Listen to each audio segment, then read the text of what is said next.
I wish to acknowledge, firstly, the Wurundjeri Woi Wurrung and Boom Wurrung people of the Kulin Nation as the traditional owners of the land on which the Institute stands. We pay our respects to their elders past and present and extend that respect to all Aboriginal and Torres Strait Islander cultures. There are a lot of special people in this room. You are all special for coming out tonight, but I did particularly want to acknowledge a few people here. We have Sir Robert Menzies' granddaughter, Diana Menzies, a huge supporter of us, and it's always lovely to have you, and Owen, great-grandson, Owen Menzies, here tonight. We have Robert Menzies Institute Chair, Lee Clifford, Menzies Research Centre Chair, Paul Espy, thank you for coming down from Sydney. We have former Senator for New South Wales, Stephen Loosley, former member for McEwen, Fran Bailey, lovely to see you, and Deputy Vice-Chancellor of the University, Professor Michael Wesley, and Associate Dean of Arts, Professor Tim Lynch. And I'm sure I've forgotten some others, but you are, as I said, all very much welcome and appreciated tonight. So tonight, this is a real treat, this event, and wow, just a few short days after the federal election, a change of government, a time when Menzies' Liberal Party is in a period of disarray and the doldrums, and a time when Hawke's Labor Party is, of course, on a high. There will be lessons for the Liberal Party and the Labor Party from the legacies of Menzies and Hawke, and I hope we can get into some of that tonight. But to participate in our conversation, we have Troy Bramston, senior writer and columnist with The Australian and author of 11 books, including his latest one, which is for sale at the back of the room. My assistant curator, Sam Rogers, is selling Troy's latest book, Bob Hawke, Demons and Destiny, and of course his biography of Robert Menzies, The Art of Politics. And he is joining Australia's longest-serving Foreign Minister and now Executive Chairman of the School for International Government at King's College, Alexander Downer, who's also probably his most notable achievement is my father, for the conversation. I think we might just get into it, actually. I was going to say something more meaningful, but I think we'll get into it. And Troy, I know you would like to start off by saying a few words. Thanks, Georgina. Great to be here with Alexander Downer, someone I greatly admire. We've shared a stage before, and I've interviewed Alexander a few times as well, and it's great to be back at the Robert Menzies Institute. It was a pleasure to speak at the first conference, and I'll be back later this year to speak at the second conference as well. This is a great initiative at a great university, and it's good to see it going from strength to strength. It's great to be here to talk about my new book about Bob Hawke, Demons and Destiny, and also to have some reflections about Robert Menzies as well. I would like to just start with some comparisons, I guess. I mean, I find that both Bob Hawke and Robert Menzies are clearly the standout, apart from the company on the stage, the standout leaders of their respective parties. And there's no doubt that they both have left a very large legacy. They both continue to loom very large in Australian politics, and all Liberal leaders after Menzies continue to invoke him, continue to say that they lead in the Menzies tradition. They follow the example that he set, and we've seen just in the recent election campaign, Anthony Albanese couldn't say fast enough or more enough that he was leading in his party in the Bob Hawke tradition. So they are figures that loom large. And I think there's some important similarities I might start off the discussion with. I mean, they're both born in remote country towns. They're both not sort of born to the purple, as Robert Menzies said it. They're both very middle-class upbringing. Their families were both very committed to their local communities, very committed to the ideal of public service, and they had to make their own way. And so they did that by moving to the city and going to university and beginning their careers. And I think there's some important similarities there in the two leaders. The other point I'd make, just sort of table this for a later discussion perhaps, is I think one of the enduring legacies of both of them is the art of politics and the art of government. And government looks easy these days, and other than, I guess, John Howard, we haven't had a recent Prime Minister who knows how to effectively lead their party, effectively lead their cabinet, work with the public service, welcome frank and fearless advice, appoint a good staff, be prepared to be told things that are wrong, have a clear sense of identity for their party and a clear sense of purpose for their government. So it looks easy, the art of government, but we've seen that it's been in short supply recently, I think, with the last half dozen prime ministers. So if Anthony Albanese or the new Liberal leader are looking for examples to follow, I think you could do no better than look at Menzies and Hawke. Indeed, Troy, indeed. Alexander, won't call you Dad. I thought I'd ask you about your reflections to start with on the two men you knew personally, because of course you knew Menzies. You were a young boy. Your father was immigration minister in Menzies' government. You knew Menzies from that perspective, and you knew Hawke as a political opponent, and of course your party was vanquished quite quickly upon your entry into politics. So tell me about your reflections of the two men you actually knew, and you're in quite a unique position these days of someone who actually knew the two. Yes, well, I was elected in the December 1984 election to the seat of Mayo as a Liberal, and so that was an election that Bob Hawke led the Labor Party to a very substantial victory. I just want to point out that I did win my seat, though. That seat is no longer held by the Liberal Party. It's a moot point in our family. And I knew Menzies is a sort of overstatement, I suppose, in this sense that my father was a Menzies minister.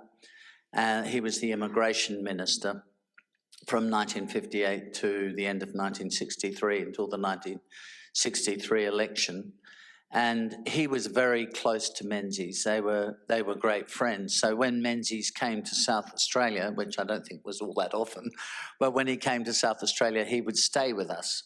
And my father had a very nice study. We were a bourgeois family.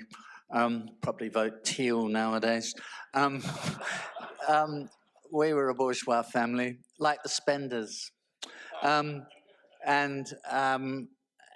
Menzies would sit in the study and smoke cigars, so the whole house would smell of cigars. I mean, this is a memory I have as a relatively small child. It's my main memory of Sir Robert Menzies. This huge figure, rather large, as they nowadays say. As children, we probably would have used a three-letter word. And he came to our house and said hello and sat in the study and smoked cigars. The other thing I'd say about him, though, having been a child at that stage, was that he was incredibly friendly to children. So I have three sisters, or one of them is younger than me and the other two are older. And he would sit down with us children and he would interview us about our school studies. You know, what is your favourite topic? So, you know, we thought the right answer for Sir Robert Menzies was history. But the trouble was, he'd then ask you questions about history. So what history are you studying? You know, the early Australian explorers. So what did you think of Leichhardt? Where did he fit in? So the other thing he would sit and talk to me about was cricket. His great love of cricket, his huge knowledge. The same thing. I mean, I enjoyed cricket. I loved playing cricket, but I didn't follow it like Menzies did. I remember him saying to me, well, my boy, who do you think is Australia's greatest left-handed batsman? Just one of those questions, I just panicked. Pretty sure Donald Bradman was right-handed. So I just guessed. I said, Neil Harvey. And bang, he said, yes, I agree with you. The sense of being, you know, the sense of winning the approbation of the great man was quite something. I mean, they are, and the last time I saw him was is it called Haverbrack Road? Avenue. I went there with my parents. By then I would have been in my early 20s. And he and Dame Patty were living there. And so this must have been in the 70s. He was very critical, dare I say it, of Malcolm Fraser. I remember that very well, very disappointed with Malcolm Fraser. He had turned rather sour on Malcolm Fraser because he never liked Malcolm Fraser's predecessor as the Liberal Party leader, Billy Snedden. He had been a big supporter of Fraser's, but for some reason or other as Prime Minister, won't go into all of that, he had sort of lost enthusiasm for him.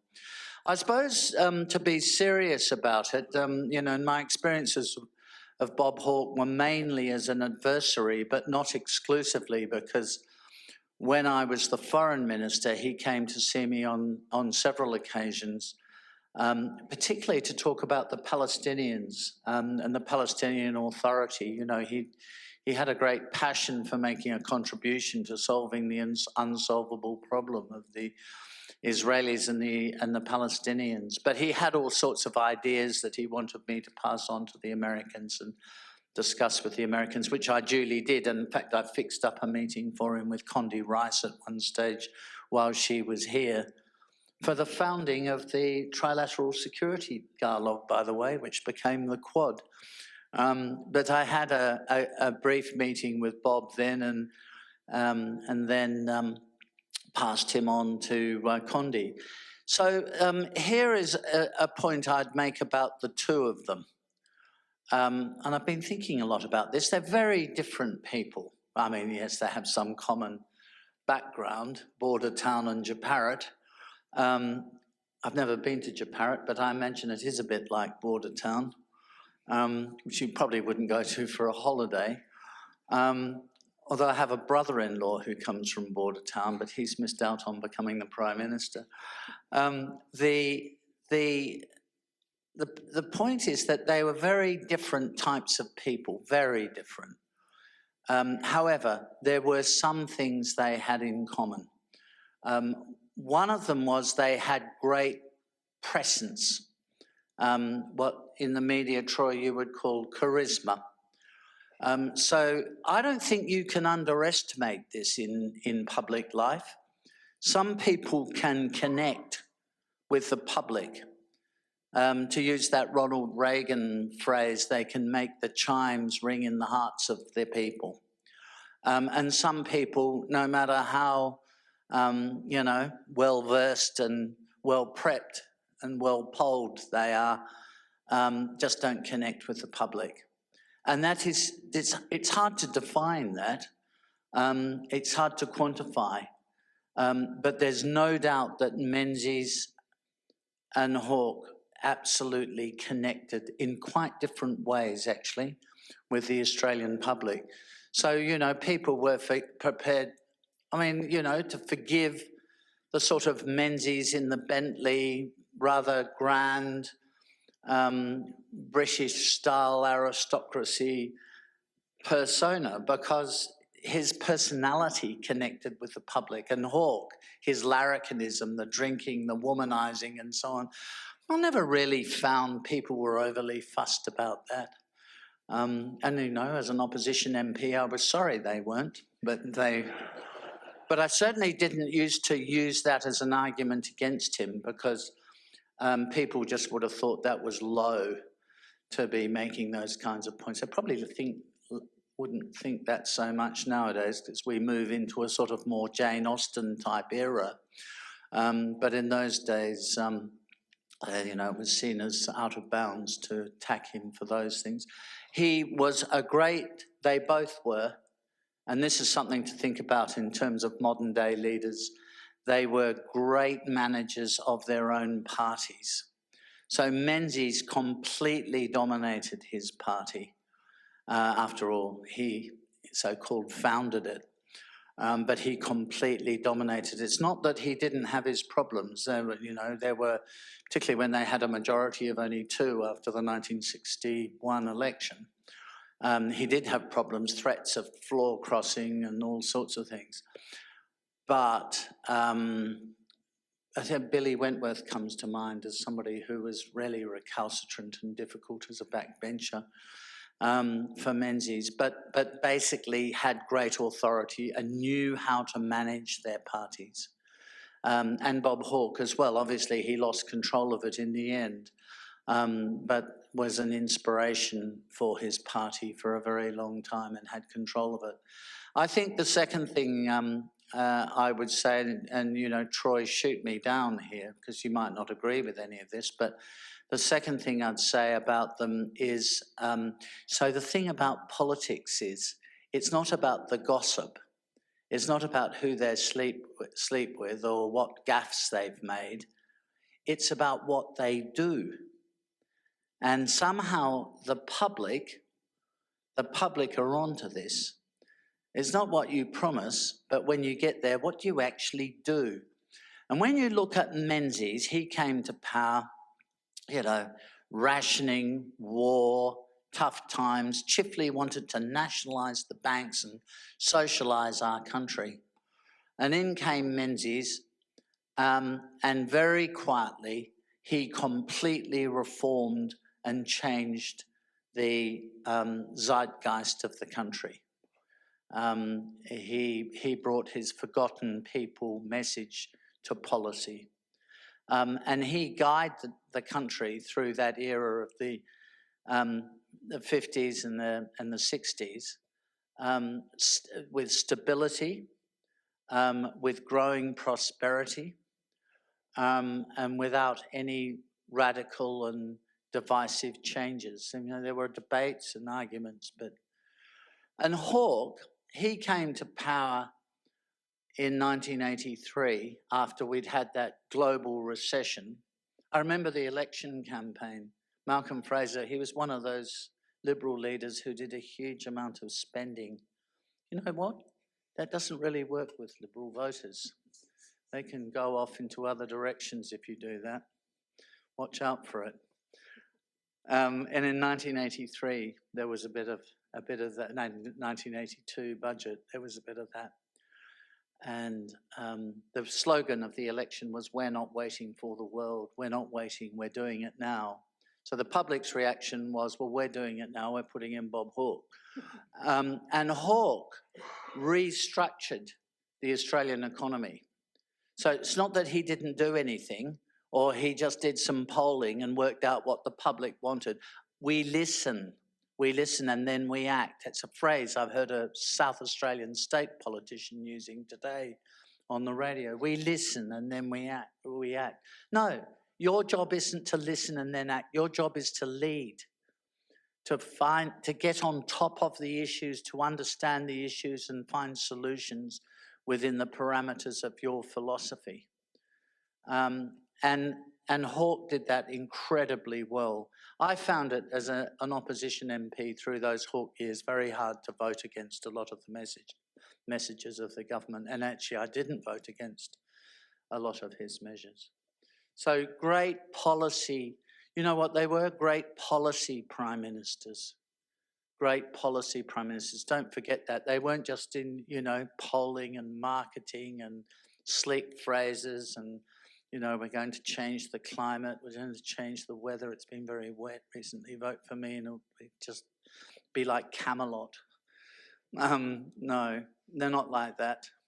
They were people of profound understanding of policies, and they were policies that worked.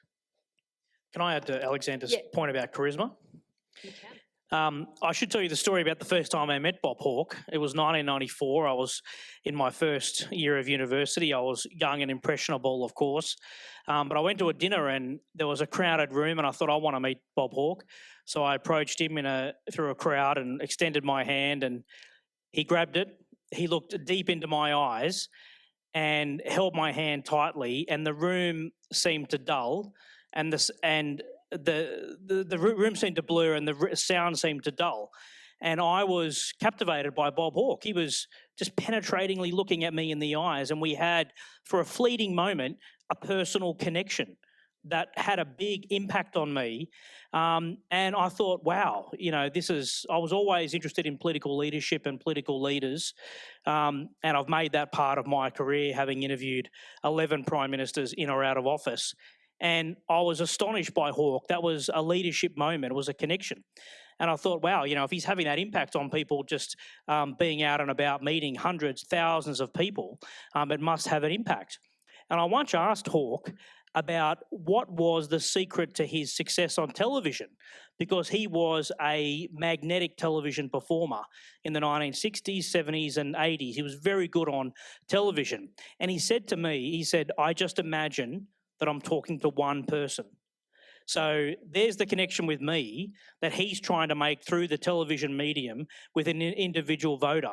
And it's very hard to learn this. It's hard to explain it, to analyse it. I think you've probably got it or you don't. And I think Robert Menzies had it as well. But it is a really significant aspect of Hawke's personality and who he was. And he was a very popular Prime Minister. His approval rating, I mentioned to Georgina earlier, reached 78% in the Gallup poll in 1984. We've never seen a Prime Minister that popular in the modern era. And so that's a significant part of who he was. And I asked him, what is it about your connection with the Australian people? And he said, Troy, it's very simple. I like people. I like meeting them. I like talking to them. I like shaking their hands. And a lot of politicians, strangely enough, don't actually like meeting people. They're afraid of it. They're scared of it. They're happy to walk a rope line or meet people at a function, but they want to get out of there as soon as possible. Hawke couldn't be dragged away from a function. He loved it. He loved people. And so he thought it was pretty simple. He was actually interested in people, and they knew that. They saw that in him. And so he was able to build that connection. Yeah, I think that is a big issue. It reminds me, as you're talking about your experience of meeting Bob Hawke, of meeting Bill Clinton.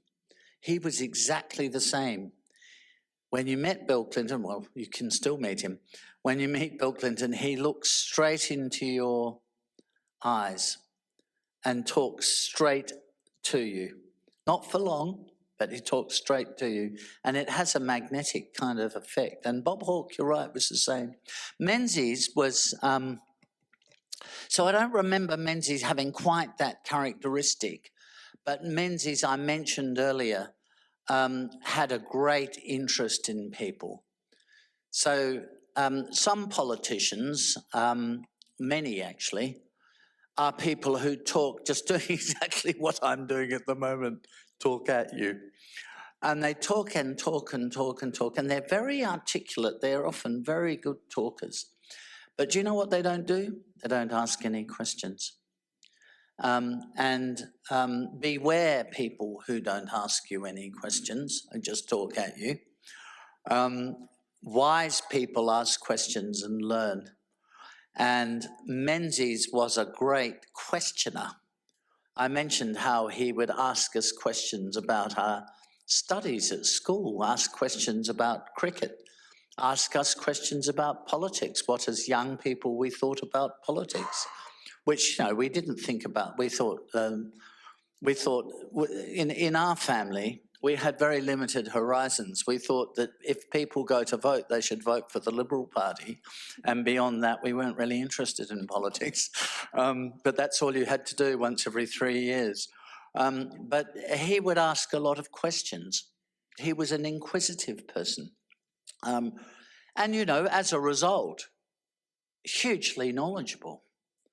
Had a great knowledge. Here is another thought that I have about the two of them, actually. We are making quite a lot of comparisons, even though they were very, very different sorts of people in a lot of other ways. And I think all good leaders need to have this. John Howard had it, that you need to have a sense of history. I remember Paul Keating criticising John Curtin, by the way, which I thought was a reasonably justified criticism. And Bob Hawke kind of exploded at this by all accounts. It was reported in the newspapers that he did.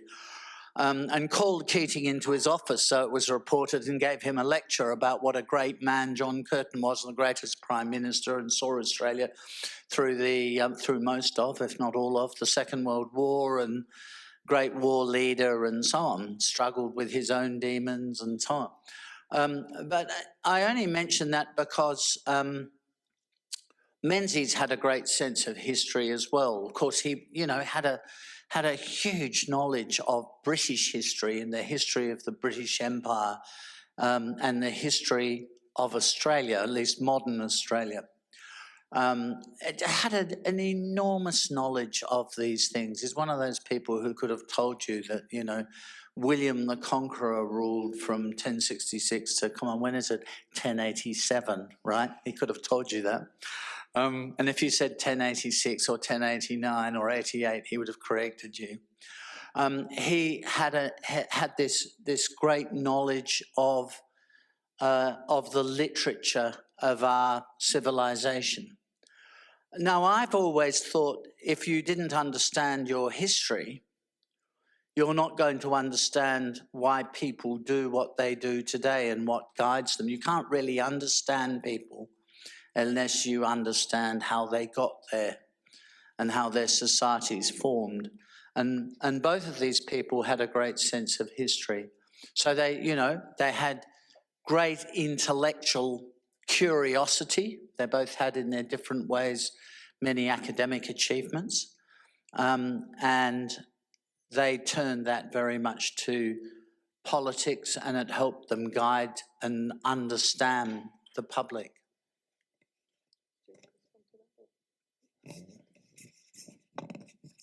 Troy, in your book, which you've called Demons and Destiny, you obviously write very frankly about Bob Hawke's demons, and we were just speaking earlier about whether you thought Menzies had any uncovered demons. I certainly didn't read in your biography of him that he had any of the demons to the extent that Hawke did. But how much were these demons of Hawke's a drag on his political leadership, or obviously it was a different era, and you struggle to imagine he would have been such a successful politician in 2022, given how politicians are treated who conduct themselves in a similar way to Hawke did. But tell me how you think those demons dragged him down or didn't, or maybe they were part of who he was and part of the secret sauce that was the success of Bob Hawke.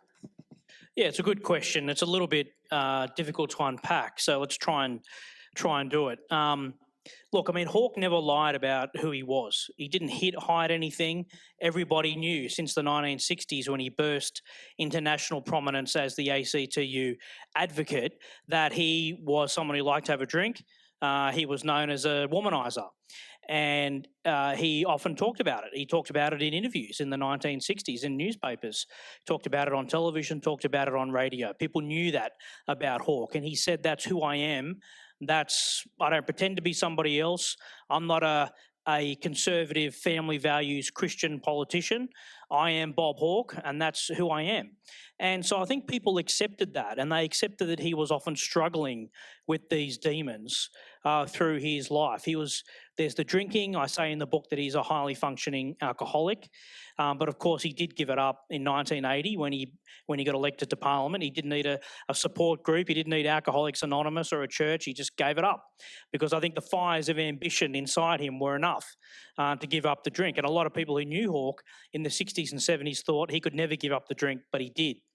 The other one was the women, and the other one, of course, was the emotional outbursts. He was a very emotional person. He'd get very angry in public. He'd tear strips off journalists. He'd have confrontations with people. He could be very overly emotional in a sense of crying. He cried a lot on television. He cried about his parents on television. He cried about his love for Israel on television. He cried about the fate of Australia under a Conservative government on television. He did the whole lot. And that's just who he was, and he didn't pretend to be someone else that he wasn't. Now, we have different standards in politics today, and we have different standards in the media. So Hawke would not be able to act the way he acted in public today and get away with it. Could he change? Could he be a different person today? Maybe, maybe not. It's a too hard a question to answer. But when I signed up to write a book about Bob Hawke, I had to write about the real Bob Hawke, about the complete man. And we all know that there's the phrase womanizer. What does that actually mean? Well, I wanted to know. So I went and tracked down women he had affairs with. And I chronicle those in the book, some of them. It would be impossible to chronicle all of them. But I interviewed the women and give you an insight into what it was like.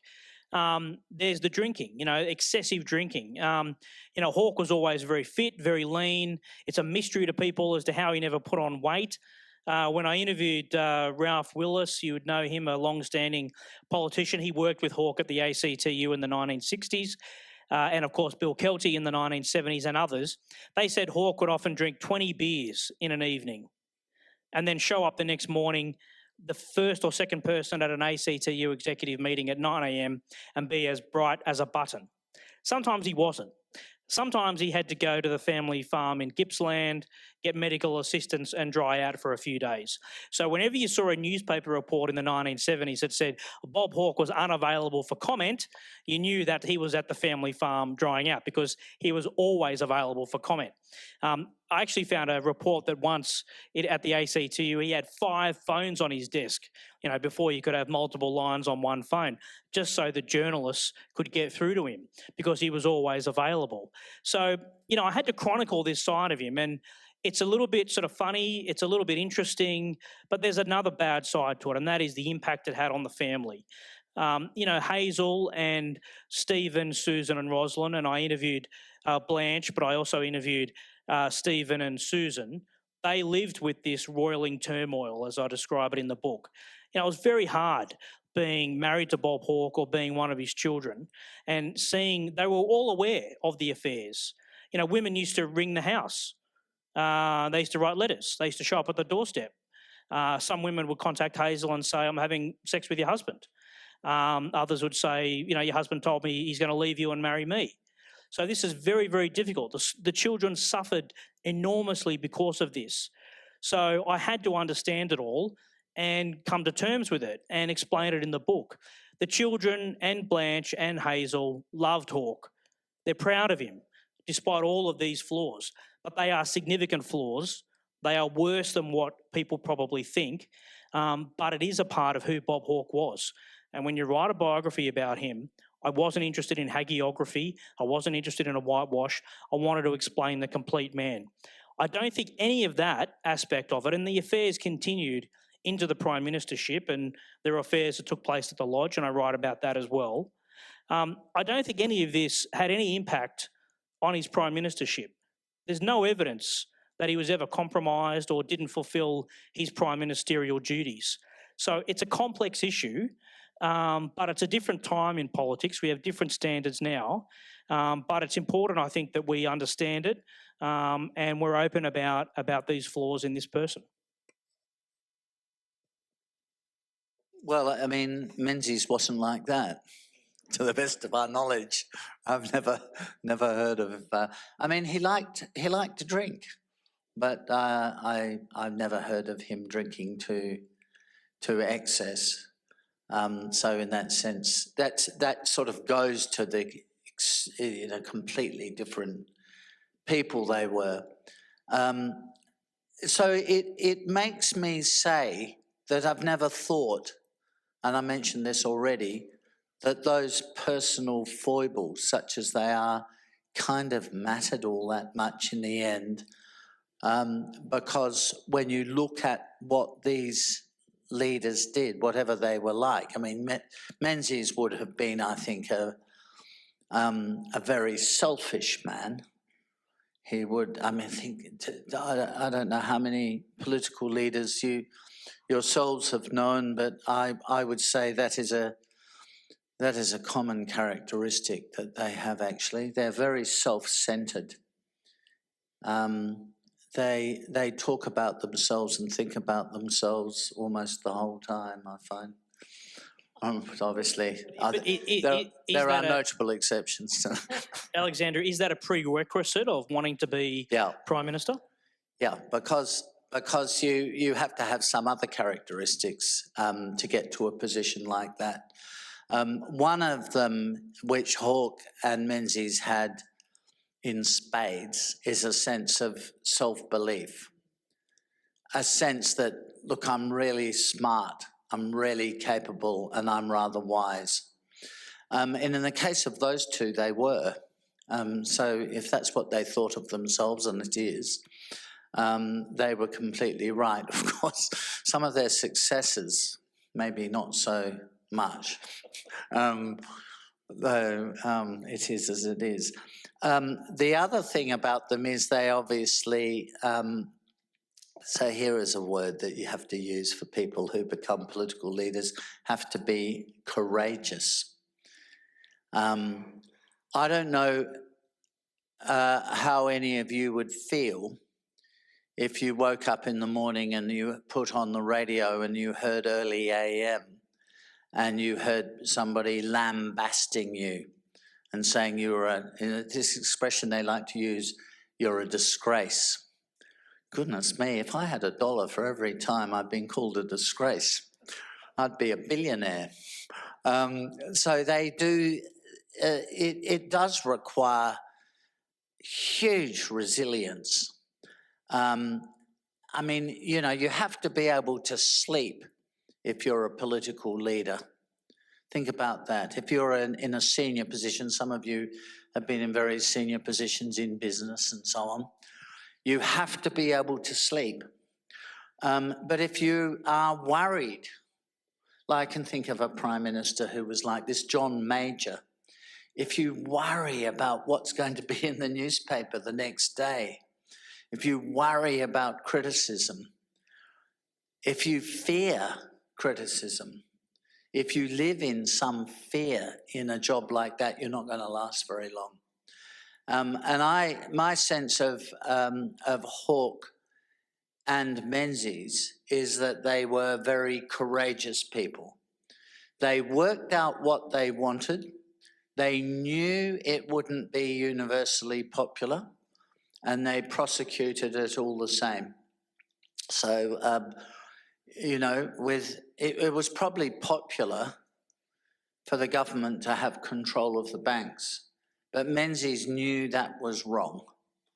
He knew that nationalisation of the banks was wrong, so prosecuted that case against, politically, legally, but politically, against nationalisation. For Hawke, it was never popular to reduce all those tariffs. Tariffs are quite popular, but speaking to you here in Melbourne, in Victoria, they've always been very popular. The home of the Australian tariff, Melbourne. Yet Hawke knew that it was wrong for Australian industry to continue to be protected by tariffs, and got rid of them. And put up with huge criticisms, a bit lucky with the opposition, that the opposition more or less agreed with him. But more or less did. The Liberal Party was a bit divided between the wets and the dries over that issue, but as they were then called, they're not called that anymore. Well, they kind of don't exist in that form anymore. But it required great courage to do that. To go out and make the argument over and over again for why this reform needs to happen, because it's in the national interest to do this. Like Howard and the GST. You know, Fran and I were on the GST. What was it called? Some GST campaign that we fought together, moderately unsuccessfully, but Howard was prepared to put up with the huge amount of criticism in the campaigns in order to do that. Menzies did, you know, and think back on Menzies in foreign policy. He had a good idea, which was that we had to win the Cold War, and we had to be prepared to pull our weight in contributing to our side in the Cold War and stop the spread of communism through Asia. I know that he was a bit reluctant about the Korean War at first. I think it was possibly, was it Percy Spender who was the, yes, just remember Percy, dare I mention the name.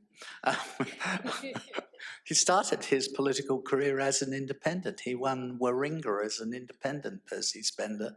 Then Menzies got him to join the Liberal Party.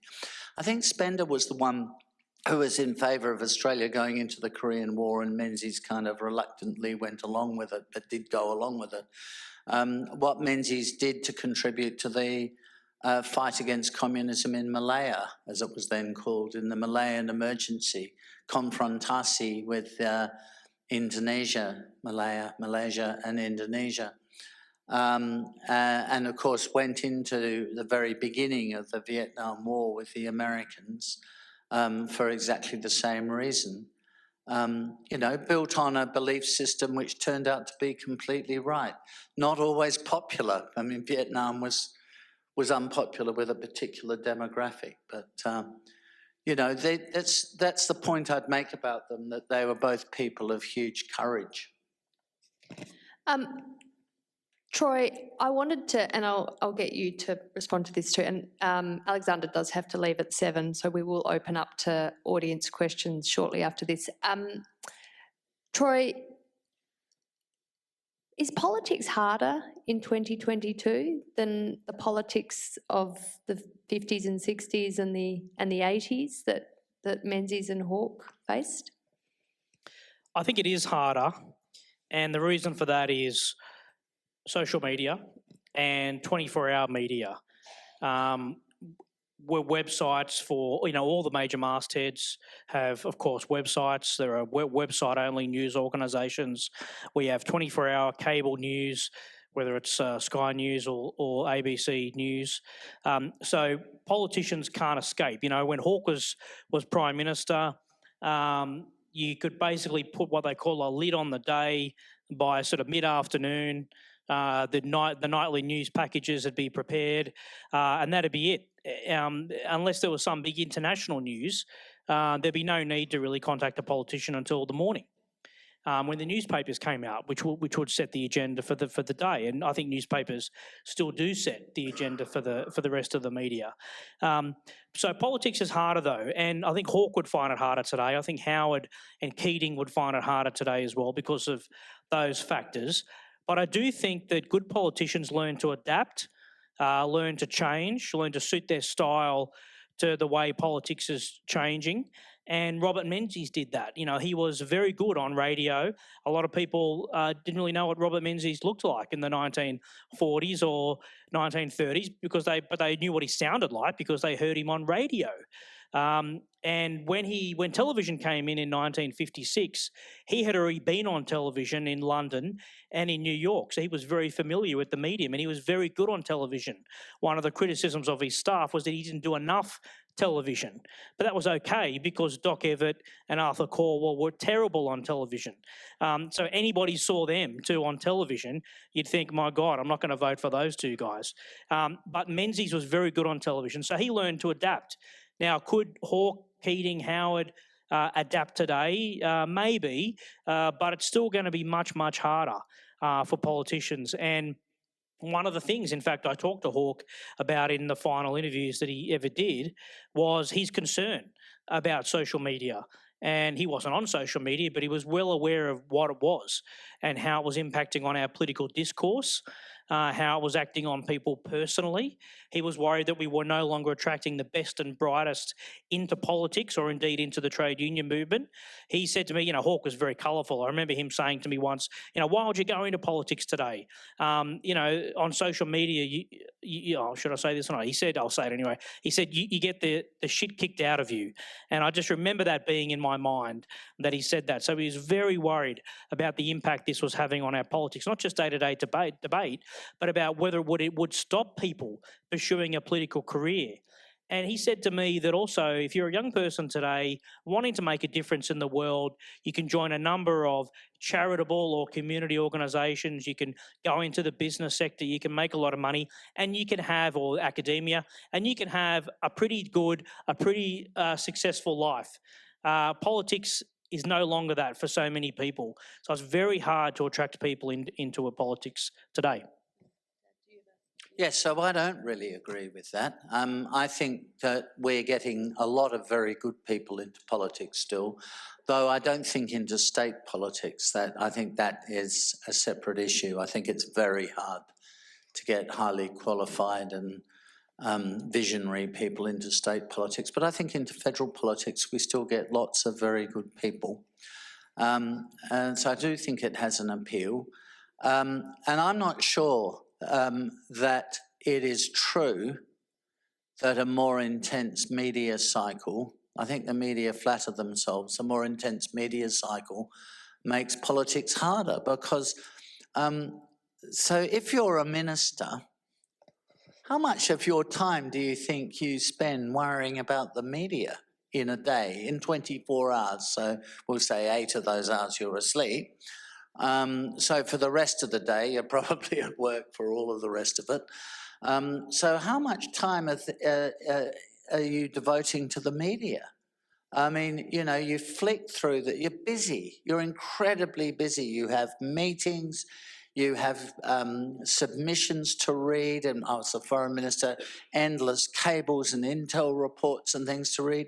You don't have time to be following the media on TV, you know, Sky TV or ABC 24 or whatever it is. And when it comes to the newspapers, you flick through them because, as Troy says, the newspapers pretty much set the agenda, not always, but pretty much set the agenda for the media for the day.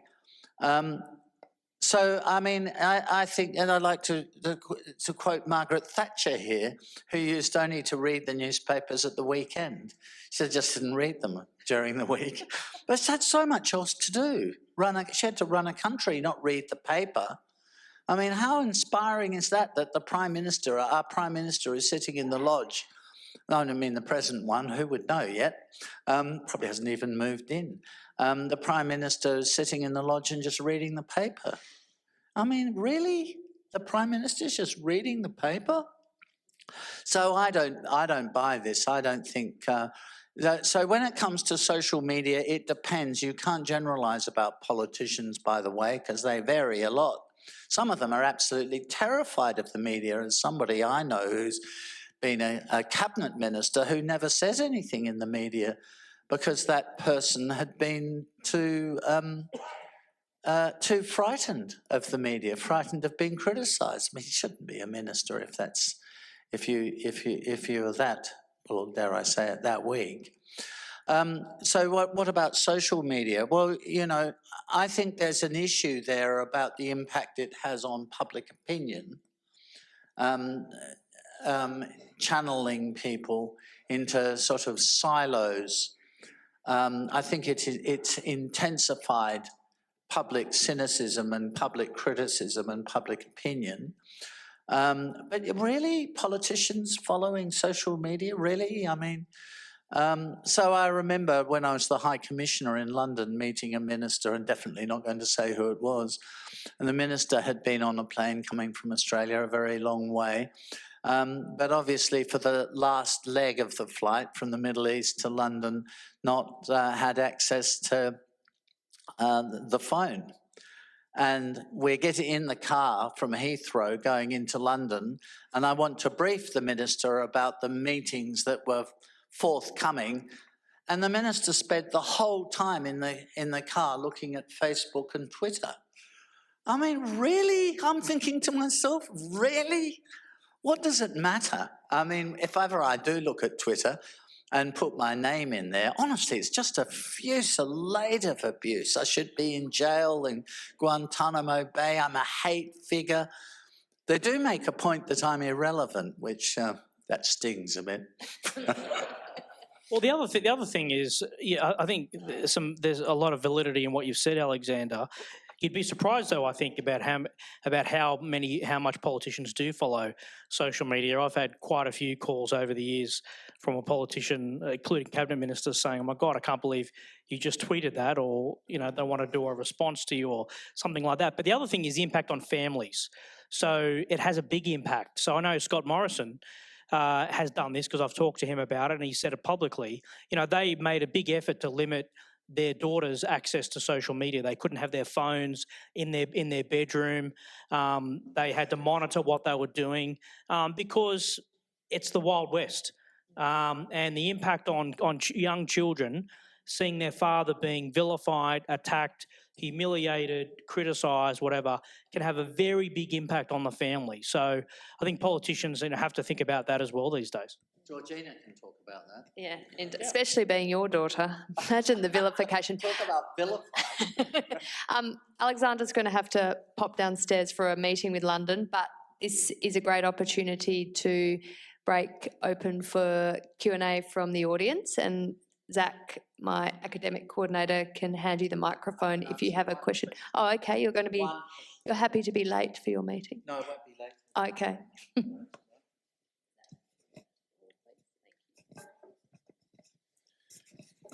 Alexandra, I just wanted to say that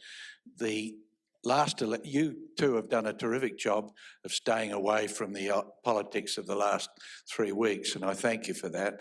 But I should say that what's happened on your side of politics, my side of politics, to be honest, raises a really serious issue about risk for good people coming into the fray. But I wanted to ask a more important question about management styles of Hawke and Menzies. I try to recall from younger times the extent to which Menzies led a team of people who carried out their portfolio responsibilities, and the way in which it works today, where the media focus is so much on number one, and the extent to which a corporate approach to delegation of responsibility actually works in the modern era. We're seeing right now the new Prime Minister, he's out there big time and all the focus is there. But the reality of government is somebody else has to run the Treasury and Foreign Affairs and Social Services. And what's the difference? Because I perceive there's been a big difference between the era of Menzies and now Albanese, and in particular, just to be a bit more precise, that I don't clearly understand about Menzies, but in respect of Hawke, the Paul Keating factor comes to bear, because Paul Keating carried a lot of the load of policy in that period. So I've got to go. So I want to say one thing about this, and then I don't know what the answer is in relation to Hawke, because I wasn't a Hawke minister, funnily enough. But I was a Howard minister, and my father was a Menzies minister. So an unusual situation in a family. And one of the myths of John Howard and Robert Menzies' management style is they made all the decisions and totally dominated the government. It is completely untrue. Part of their success was that they had faith, at least in some of, if not quite all of, they had faith in the ministers to run their portfolios. A minister, in the Howard government, I wasn't ringing up John Howard and asking whether I should do this or I could do that. I just did it, just made decisions. If he found out later that I'd made a decision that he didn't like, I can only remember that happening once, actually. He rang me up, said he didn't like the decision. Too bad, by the way, because the decision had been made. Menzies was the same. Menzies let his ministers run their departments and run their portfolios. It is not true that Menzies was some kind of a dictator. And Menzies was a great believer in the, primus inter pares, first amongst equals. for a role of a Prime Minister. He's first amongst equals. He's not a president, as in a President of the United States. So I really want to leave that thought with you, and Troy will be able to tell you about Hawke in relation to that, as I disappeared to talk to some people in London. So excuse me. Thanks. And thank you for having me. Yeah, look, I guess the question with Hawke is very similar.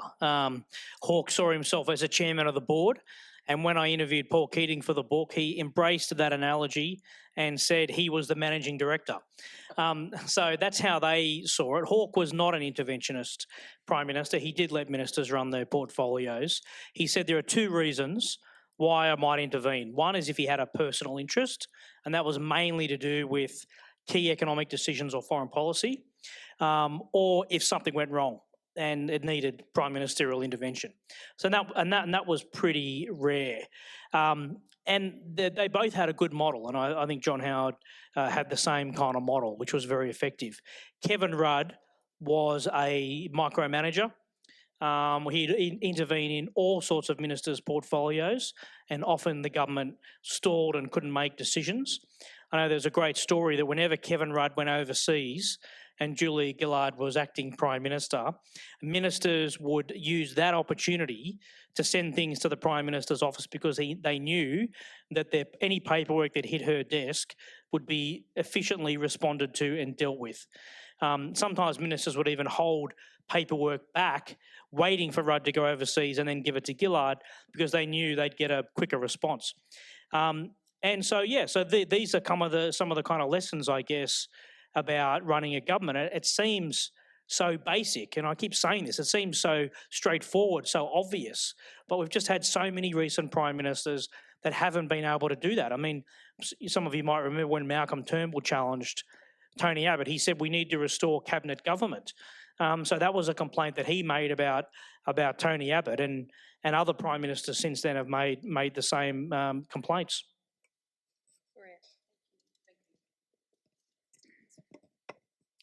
Thank you, Marie Jockle. Things have changed dramatically since the epoch that we're talking about, the period. What we have is a much more culturally and ethnically diverse society, very diverse, far more so than ever, and yet we are a nation of immigrants.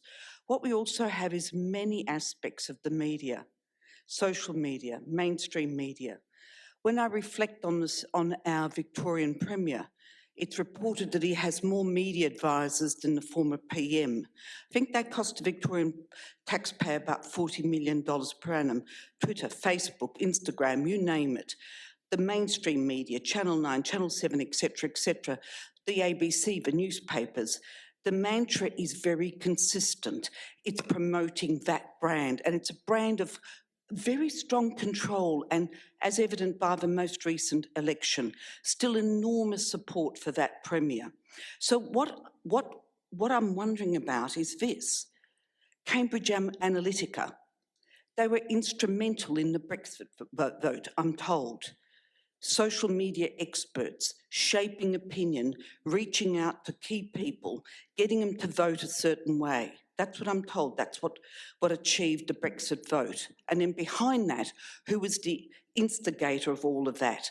What we have is a period of very great human disruption, hybrid wars, cybersecurity, etc., shifting power dynamics, an interconnected and hyper-connected world. What does all of this mean in terms of moving forward, where we're trying to talk about a cohesive nation, where there are rules and responsibilities, where we really want to promote the social good, and yet we have $12 million spent on the Teals, new form of independent. Can you spend $12 million on me? Maybe I could get elected too. And so it goes on. It's a much more complex, I think, political and social discourse, where I believe that the media can easily be manipulated to be an organ of the state. And it's very diverse. But if you know how to do it, and you've been doing it very carefully for a very long time, as I would suggest that our state premier has, then you can be quite powerful. And that's what worries me. in terms of where the democracy that we've got is going. We've got a Labor Party which has been elected that is purportedly the minority. How did they manage to do that? We had a former Prime Minister vilified. How was that managed? And what they achieved during the COVID and the safety, etc., negated. It's a very complex time. I'd love you to comment on the power of the media in a very diverse society, and also diversity of the society and the impact on votes. Well, there's a lot in that. And unfortunately, I don't have all the answers. I do think we have a very diverse media landscape.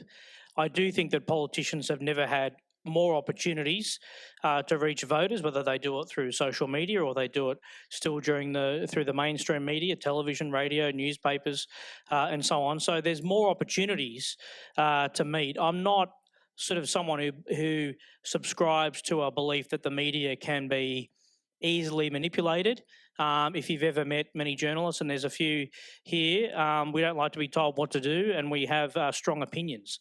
So we're often the ones telling politicians what they can and can't do, and are not easily susceptible to influence.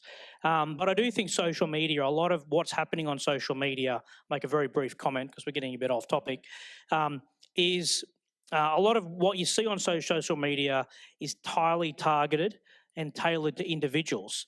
And what you might see on your Facebook or Twitter feed, I won't see on mine. And it is the Wild West. It is not properly regulated. And we have seen both major parties, make claims that are unfounded about the other.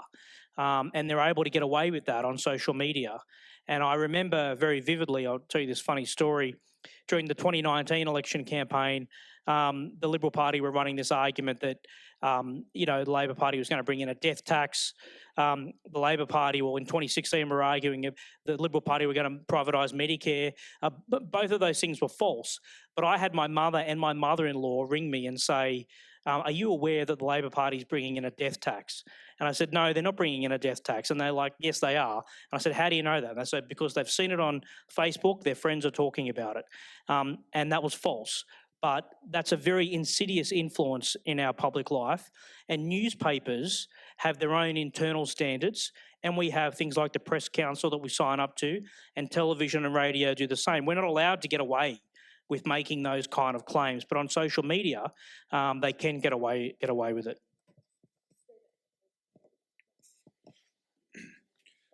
Thank you, Georgina, and thanks for the invitation. Stephen Loosely, a brief observation about the influence of media upon politicians. Last week I had the pleasure of having dinner with Mick Mulvaney, Donald Trump's former Chief of Staff, who said that the first 3 hours of every White House day in the Trump presidency, the President watched television, from Fox News to MSNBC, and he arrived in the office at 11 a.m. That may be exceptional, but it's a reality. Troy, what I wanted to ask you, and I'm sorry Alex is not here, if we're looking at Prime Ministers Menzies and Hawke and Howard, how significant is it in your mind that all three of them were ejected at different times by their own party? Menzies, of course, the first Prime Ministership finished in an internal revolt. Howard, Lazarus with a triple bypass. Hawke was written off so many times by the media it became routine. For example, after the Adelaide National Conference in 1982, where Hawke described Hayden as a lying expletive deleted with a limited future in politics, he was written off by just about every media organisation. Yet they all came through, and they're the three most successful Prime Ministers in our history. Yeah, it's a good point, Stephen, and I have great admiration for Stephen and interviewed him for the book. Look, I mean, it is one of those things, and one of the things I like about the three subjects as biographical subjects is the journey. So Menzies, Hawke and Howard learnt as they went along. So they had setbacks, but they were able to consolidate and recover.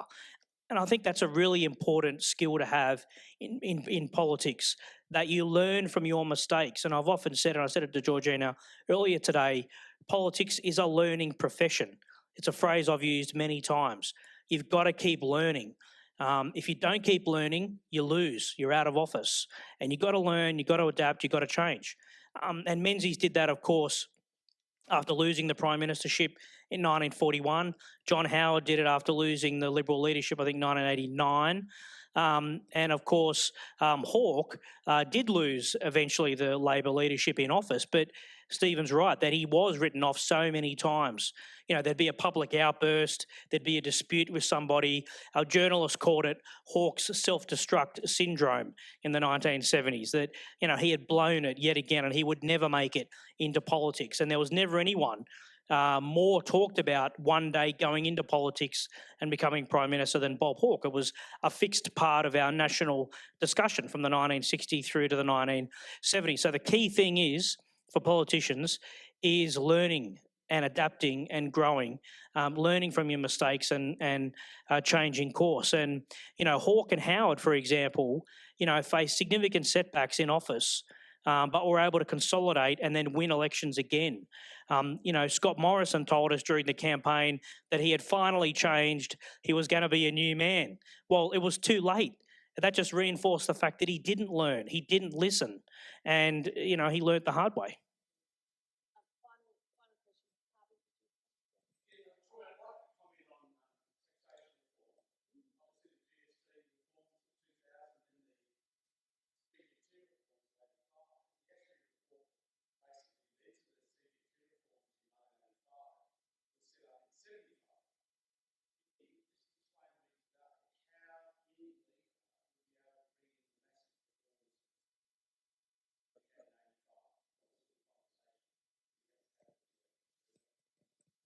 Look, tax reform is very, very difficult, and, you know, Anthony Albanese made the point that he would that no opposition would again take tax reform to an election.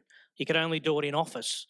John Hewson tried to take a big tax reform package to the 1993 election. That didn't work either. It's very hard. It's not just about the media changing or politics being, you know, more tribal these days or polarised. It was difficult in 1993 for John Hewson to explain and analyse and articulate what a tax change would be. So I think there probably is a rule of thumb now accepted on both sides that you can only do tax reform in office. And of course, John Howard did it in office, but he took it to the 1998 election and won a mandate. But, you know, he lost a lot of seats in 1998, nearly lost government. I mean, when the first results came in 1998, he was told by Lynton Crosby that it's all over, you've lost government. But he was able to survive and then do that agenda. So, you know, there's an emphasis on salesmanship in politics. I've always thought if you're a politician, you're in the sales business, you've got to keep selling. You've got to keep articulating, keep explaining. Hawke and Keating were very, very good at that. You know, Keating had the great line that if you walked into the local pet shop, the resident galah would be talking microeconomic policy, because people were talking about these big economic changes, these big economic reforms. Hawke, one of the things he was very proud of was that he was upskilling the economic literacy of the electorate. People were talking about what the company tax rate meant when it came down, or the marginal income tax rate, or capital gains tax, or what the float of the dollar meant, or reduction in tariffs. So you've got to keep educating the electorate, bring them along with you. But tax reform, I think, is very difficult, and we're probably only going to see piecemeal tax reform now for the foreseeable future, and only in office. That is, of course, the type of question we would get from an accountant. Thank you, Harvey. I'm going to finish up our event here because I would like to give you all an opportunity to buy Troy's book and get him to sign it, which you will be able to do at the back of the room there, and Sam can help you purchase the book. It's absolutely fascinating and a ripping read. I was saying to Troy before we came up here, so you've written a book on Robert Menzies, Paul Keating, Bob Hawke, who's next? So it's watch this space. You haven't decided, but I did say I think a Howard book was worth considering. Wow, we do pine for great leaders these days after the churn of prime ministers over really since Howard. It's, I think, been a pretty tough time in Australia. So fantastic to read about Menzies, talk about Menzies, talk about Hawke, understand how difficult political leadership is. But and I said this to you before, what you put it so pithily in your book, both Hawke and Menzies had that mysterious but always recognisable alchemy of political leadership. And I think it's important that we listen to it, learn about it and reflect on it and look, hope it comes back again. So thank you, Troy Bramston. Thanks for having me.